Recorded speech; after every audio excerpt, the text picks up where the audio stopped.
what's really getting exciting now is, hey, if you embed a wallet, you can earn yield on top of that balance. You can spend using a stablecoin linked card. You can build entirely new financial products on top of this infrastructure. So you can launch a neobank exclusively on top of stablecoin rails and serve users in 200 markets, which was not possible before.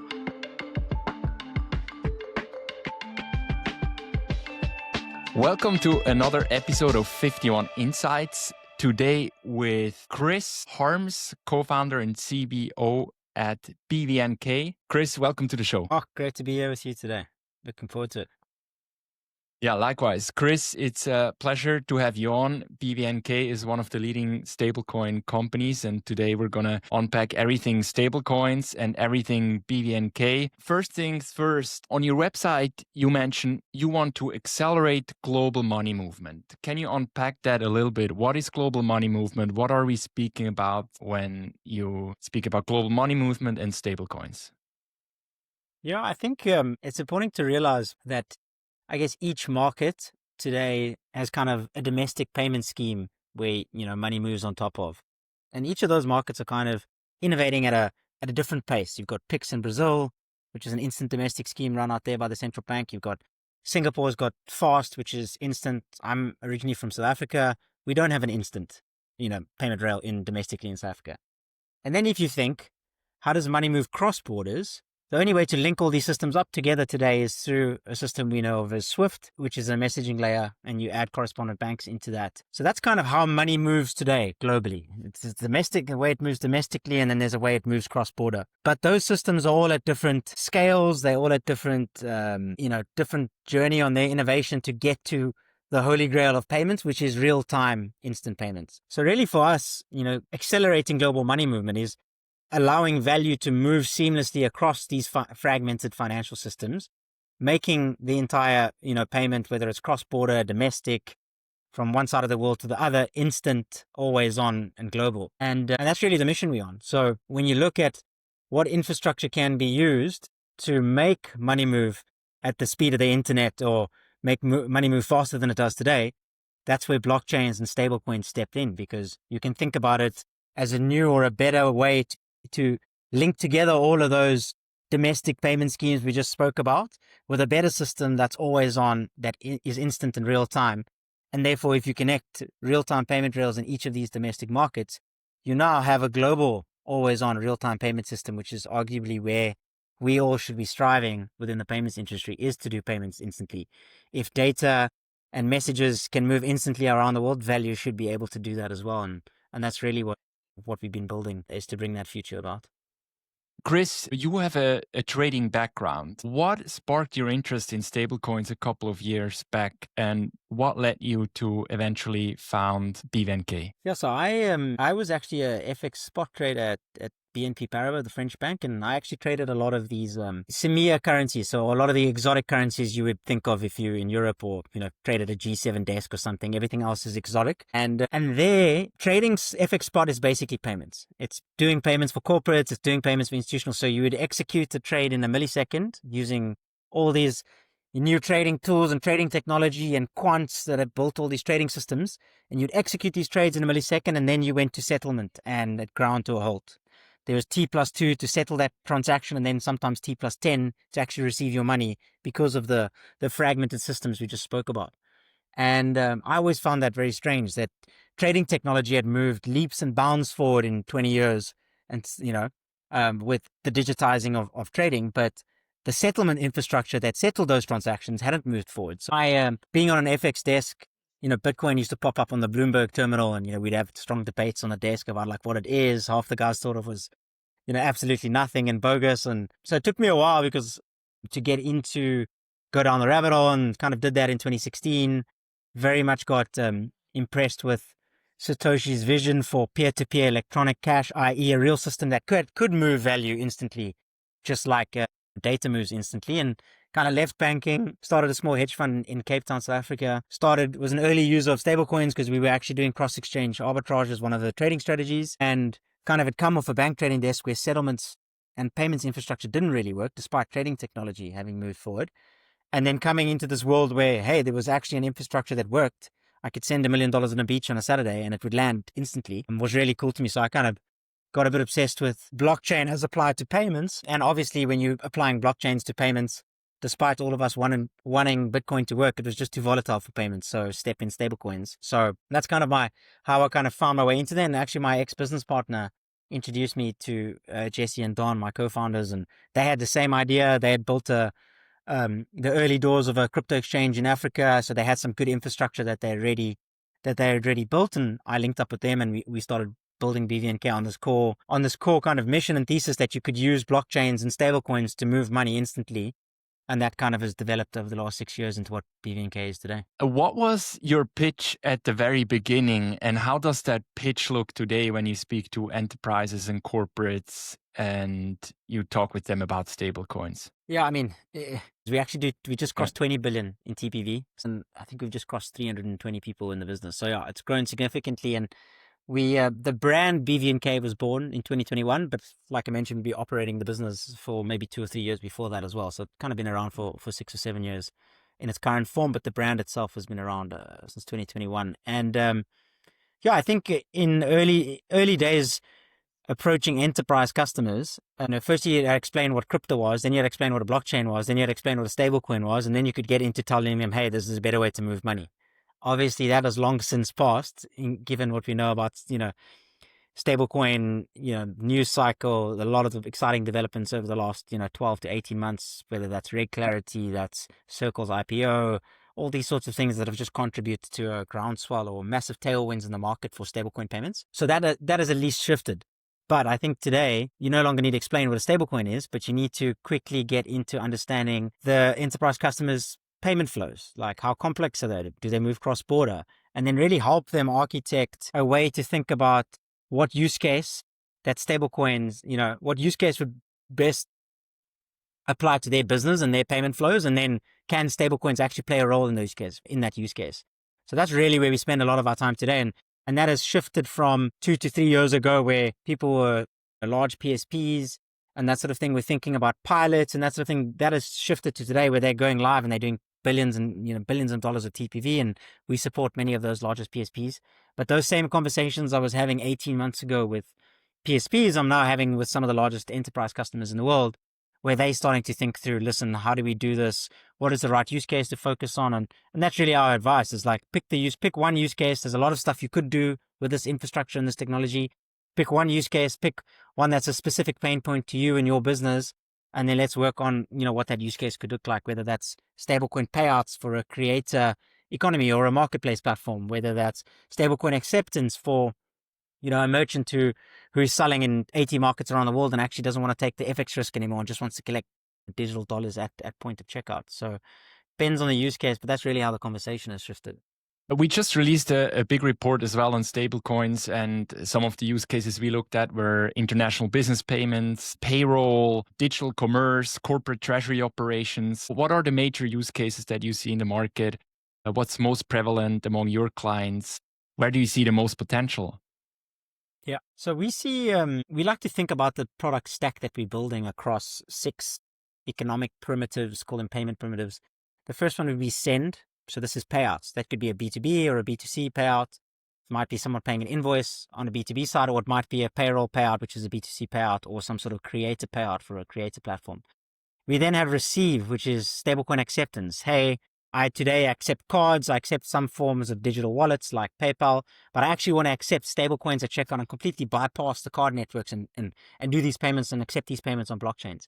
So that's accept or receive. And then we see store, which is embedded stablecoin wallet. So this is platforms looking to issue digital dollar bank accounts to customers in 200 markets around the world. And then we have earn, which is, earn some yield on top of that stablecoin balance. Think your checking account becomes your savings account now. You can store your money in digital dollars. You can earn yield on that. You can send and receive out of that wallet. And then finally, cards, which is a stablecoin linked card linked to that wallet, where you can now spend your balance wherever Visa and MasterCard are accepted. So if you think about those primitives, there's a whole host of use cases underneath that, but effectively they're in one of those broad buckets. But I think what we see in our business today, one of our fastest growing use cases has definitely been creator payouts, marketplace payouts. We've got customers like Deal, which is a large gig economy payroll platform. They're doing contractor payouts and stablecoins.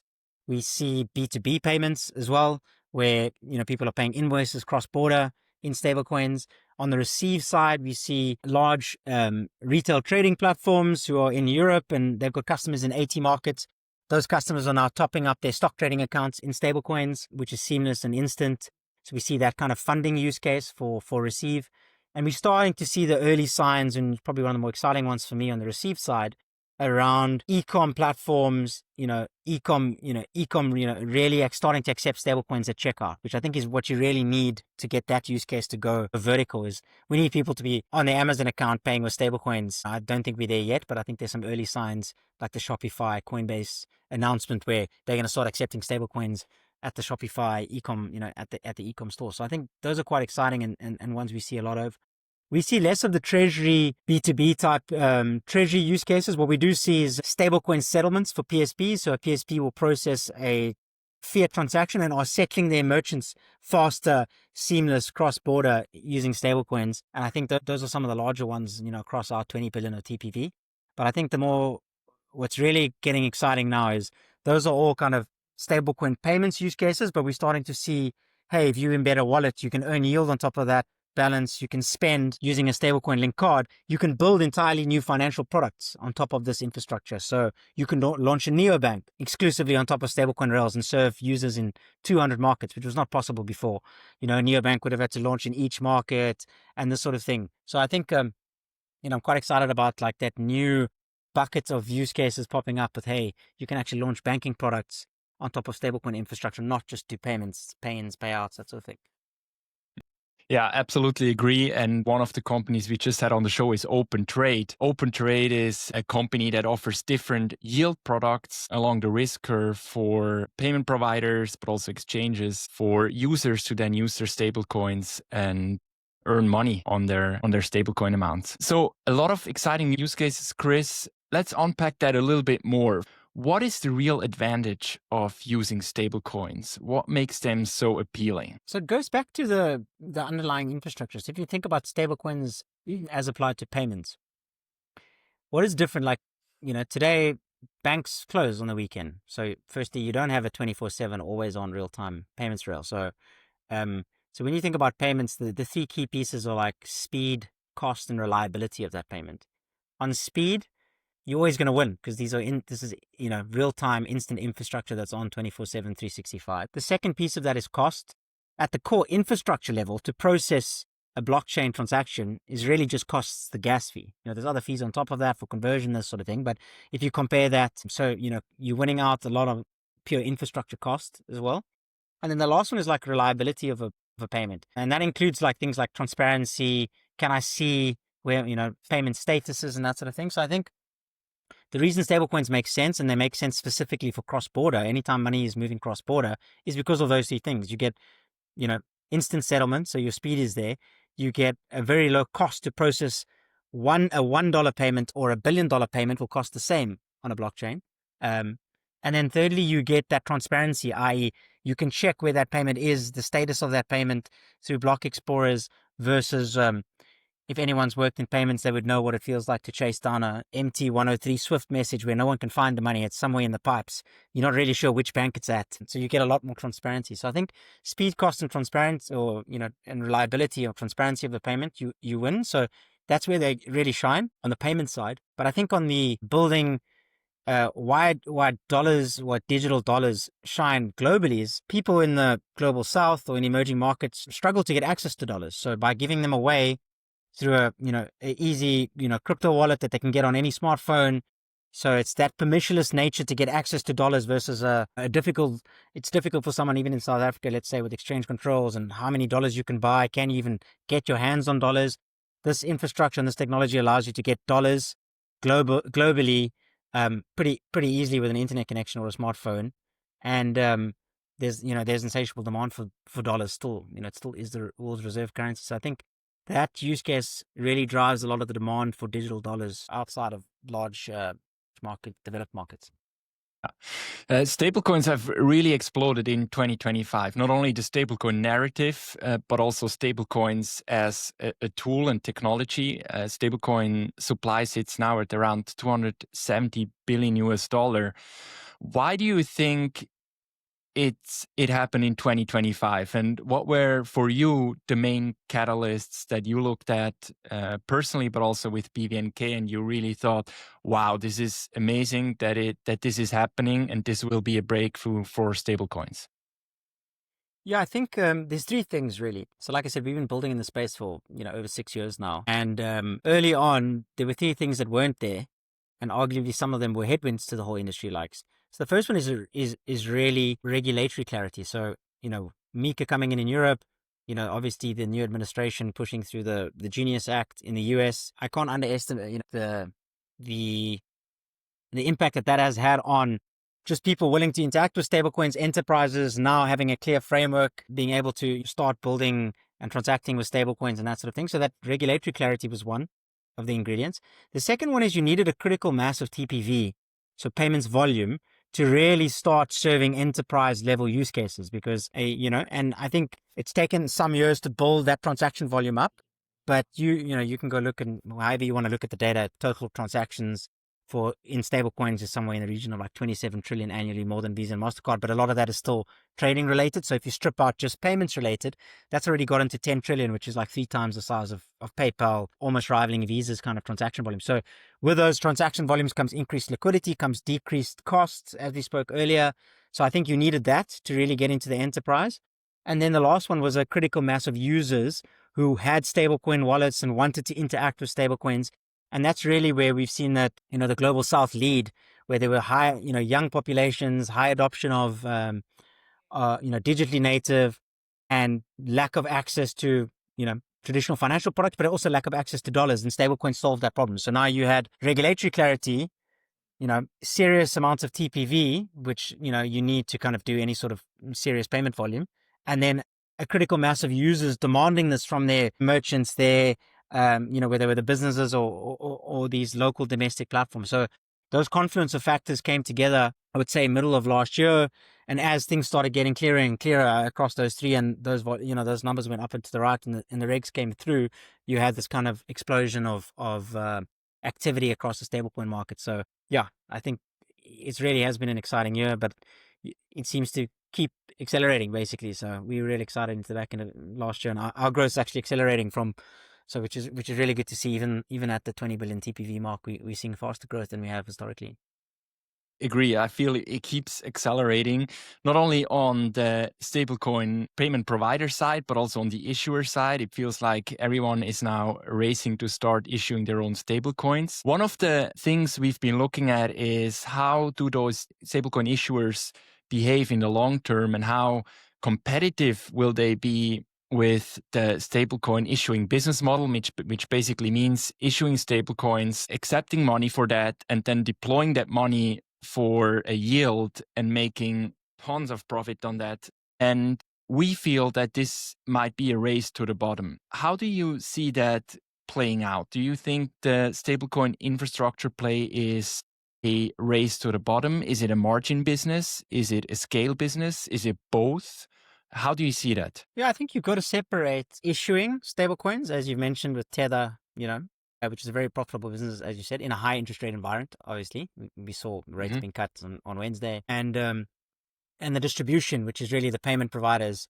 And we're a stablecoin agnostic, blockchain agnostic platform. So we support all the major stablecoins. We have great relationships with all the issuers, and we're a large distributor of their stablecoin through our payment products and the payment flows that we enable, and those primitives that we mentioned.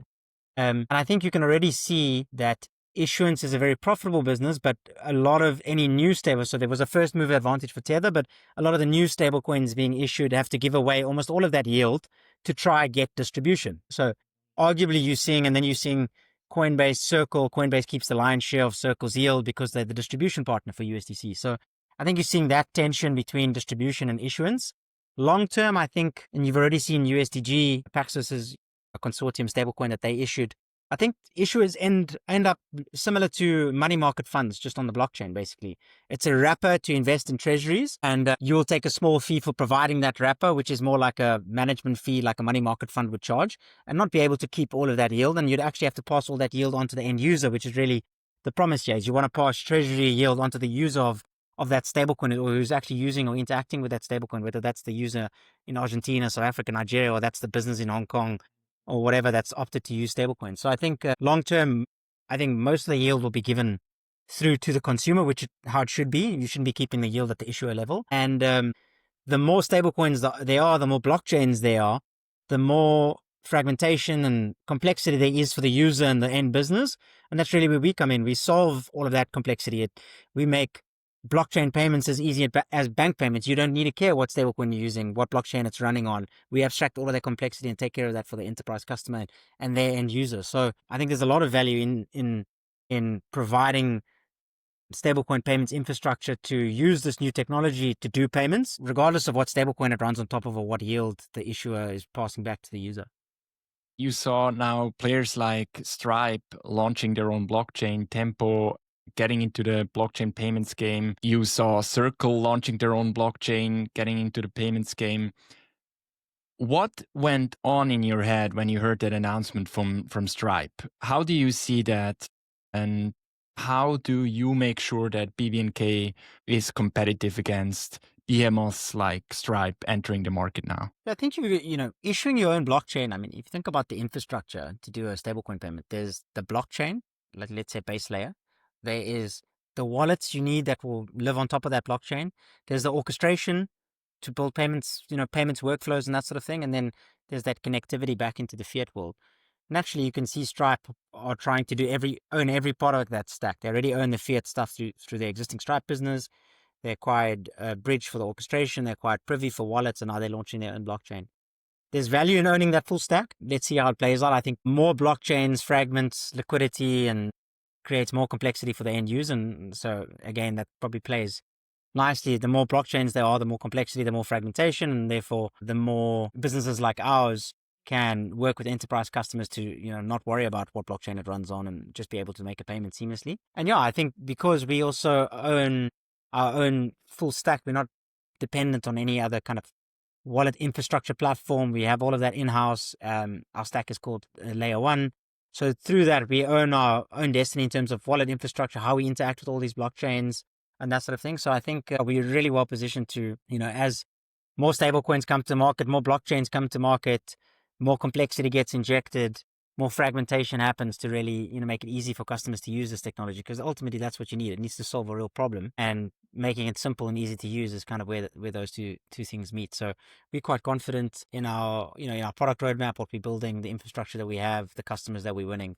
And I think as we know with payments, it's a massive market in terms of TPV potential. So we think there's enough space for all of us, because the competitors are not each other. It's really fiat payments and the correspondent banking system. So that's kind of where we take in market share.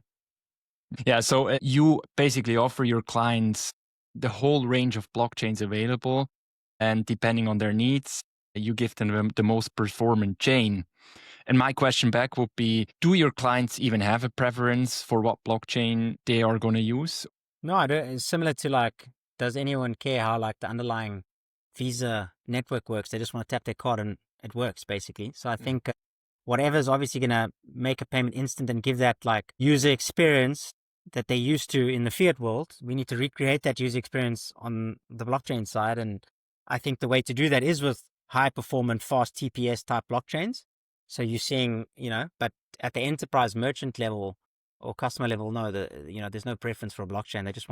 They want those payments to be instant, because that really is the promise of the tech, Yeah. One of the biggest announcements you had this year was your partnership with WorldPay. Can you unpack that a little bit for our listeners? What was this all about, and why was this so huge for BVNK? Yeah, I think it's really about the scale that WorldPay has. I mean, I think it was WorldPay doing, 2.5 trillion in TPV, 1 million plus customers processing 50 billion transactions a year. So whether one of the world's largest PSPs, which process a range of, card payments, alternative payment methods, all this sort of thing, stepping in and adding stablecoins, stablecoin payouts to their stack was a real,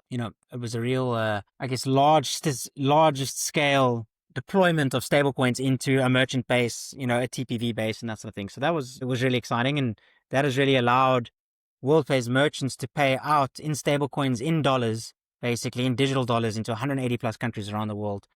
Creates powerful network effects as adoption spreads and more people are getting stablecoins paid out to them. And then we said that user then can use the stablecoin, he can store it, can earn yield. So the more stablecoins you can distribute into the market through partnerships like the one with WorldPay, the more you drive adoption at that user level. And then you get that nice flywheel, more users, more TPV drives more adoption. And that's really how you get the network effect going. So it really is an exciting partnership. Chris, I also want to look a little bit into the future in the next 1, 2, 3 years. First, what do you expect in terms of regulatory developments? You mentioned the MiCA in Europe, the Genius Act, the Clarity Act is coming here in the US. What are, for you, key catalysts that you have on your map? Yeah, I think the regulatory clarity or the regulations come into place now have gone from being a headwind for the industry to a tailwind. And I think that tailwind will continue because now that the US has got the Genius Act out, clarity is slightly different, not stablecoin specific, but more crypto market related, sets a precedent for other countries to put really pragmatic stablecoin frameworks in place, obviously with Europe and the US already having that in place now. So I think that continues, and that's a broader tailwind for the market. I think we're seeing, enterprises, PSPs coming into the market, accepting that this could be, is a new payments technology. It should sit alongside cards, alternative payment methods, stablecoins, and they should be integrating it into their stack. So we're seeing more and more of that, even with some of the older PSPs in the market that you would expect would take some time or starting to think through this.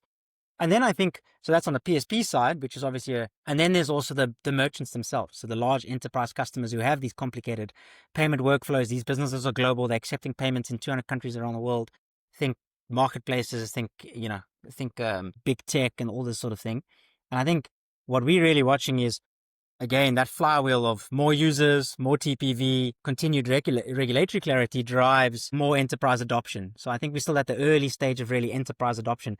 When we see the S&P 500 all interacting with stablecoins, not just 15 or 20 of them, that's really where I think it can get to over the next couple of years. And so it's really just about continuing to serve our customers, making these use cases easy for them and their end users, and again abstracting all that complexity as all these new blockchains and stablecoins and stuff come to market. How do we make sure that the UX meets their tough standards, which is very, very high in in fiat and consumer payments? Are there any regions outside the US or Europe that you are very excited about when it comes to stablecoins? I think, LATAM, Africa, APAC, or where you're seeing most of that user adoption, which are driving merchants, which are generally in the US and the EU serving those. So it's actually user adoption at the grassroots level in LATAM, Africa, Southeast Asia that are driving merchants that are global, but generally domiciled in the US and Europe. So it's this great kind of ecosystem developing of users driving merchants driving their PSPs to all adopt this technology. So yeah, I think, but yeah, a lot of the rapid growth is coming out of the emerging markets and super exciting. And we see that continuing, and we're seeing more and more large enterprise customers which are domiciled in the US and Europe starting to lean in and understanding why this makes sense for that emerging market consumer. Last question, Chris. One of the big differences with stablecoins compared to financial infrastructure that has been built in the previous decades is that stablecoins run on blockchains, and blockchains are decentralized. And a lot of people are saying that the value accrual for that money movement that happens on blockchains goes back to the infrastructure layer, in this case, layer ones, who facilitate those transactions, who facilitate that infrastructure. If you look at the whole payment stack and you have that layer one, you have the payment providers, you have a lot of technology layers in between, where do you see the most value accrual happening if this is going to play out like we all hope and expect? Stablecoins will proliferate, blockchains will proliferate. I think it's still an open question. I think value accrues to all parts of the stack today.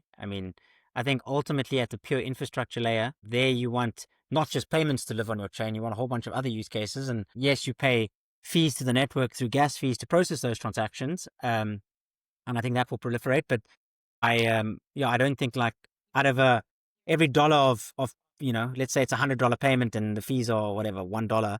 I don't think most of that value is going to the blockchain at all. I think that blockchains are trying to become the cheapest chain that they can use to get more volume on top of them.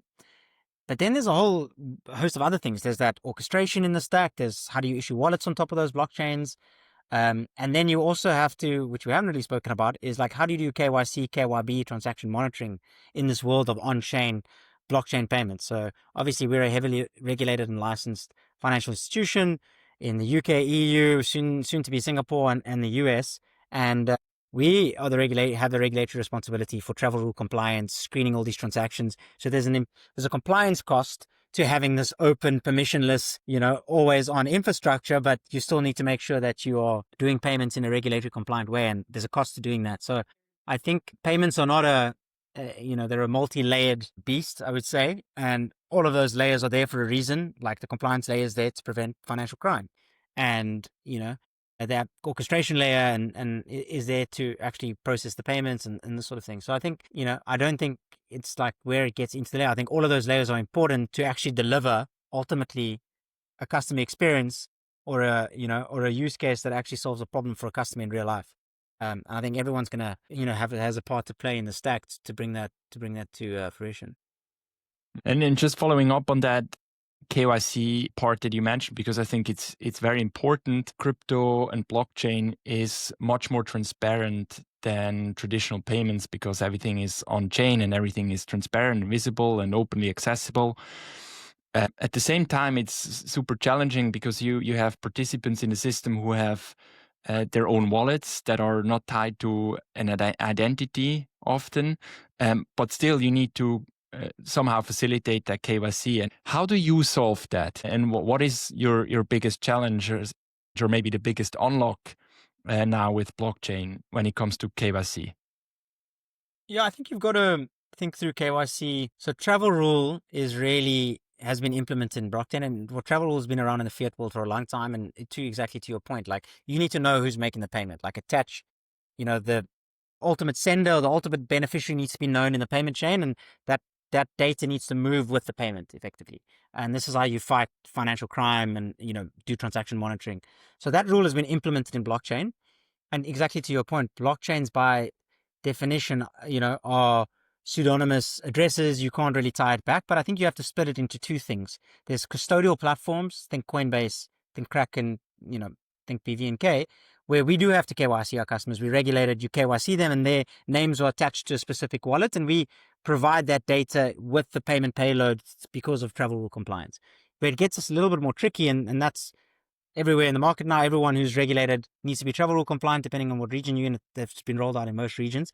So you've got this network of everyone that's in custodial. We kind of know who the ultimate sender and the ultimate beneficiary is. And there were a little bit of UX tweaks and stuff we had to make to stay ahead of that and make sure it was a smooth experience for our end users. But when you're dealing with a non-custodial wallet or self-custodial wallet, as some people call them, that is a lot more difficult. There's no way to kind of verify. But what you have in blockchain is, so that's an infrastructure, it's designed. This is how blockchains are designed. And the way you solve for that is you actually have way more, let's call it like data points for every payment that moves on the blockchain. So you've got better tools to detect financial crime in the blockchain because you as an investigator in our FinCrime team can use tools like Chainalysis or Elliptic to look at every single wallet that specific $1 of stablecoin has interacted with, and then you can risk score that. And then that gives you way better information than you would in the fiat world, where you'd only see the last hop of a payment, basically. And then if there was anything wrong with that payment, you would need to request further information to understand where it came from down the chain. Blockchains give you more information. So you can't explicitly solve the KYC with self-custodial wallets, at least not today. And there's, certain people working on infrastructure level, blockchain level solutions and this sort of thing. But you can get quite comfortable that the payment you are making, even though you don't 100% know, you can get users to opt in and confirm that. But then you also get this rich data set provided by tools like Chainalysis, where you can almost be sure that this payment is 99% not the proceeds of crime or something like that. And therefore you can let the payment go despite not having a specific name attached to that self-custodial wallet. But let's see where it plays out. As you say, it's a burning topic in stablecoin payments and blockchain infrastructure more broadly. And I think there's going to be some innovative solutions that come to market over the next couple of years. In 2018, when this travel rule came along, everyone in the more libertarian crypto community shouted, no, this is going to be the end of crypto. It's against everything we stood for. This is going to become like a normal banking system. And I feel like the truth is always somewhere in the middle. This is playing out now, and we see there are a lot of benefits to using blockchain and stablecoins, but there are also benefits of making this compliant and regulated. So excited to see how this plays out. Chris, last thing before we end this show is a lightning round, short questions, short answers, very casual. The first cryptocurrency you ever bought? Bitcoin. USDC or USDT? Which one do you trust more? Tough one. Probably at this stage, I trust him equally, I would say. If you asked me that question 5 years ago, I probably would have given you a different answer, but I think there's enough points in the market today that say they're probably on equal footing. Yeah, agree on that. Same for me. Third, what's harder, raising venture capital or getting regulatory approval? And I know you did both with BVNK. Definitely getting licenses are tougher than raising money. Yeah. And last one country where stablecoins will change everything first. I would say markets like my home market, like South Africa and other markets in Africa and Latin, Nigeria. I think Argentina is already having a massive impact on the lives of Argentinian citizens today. Yeah.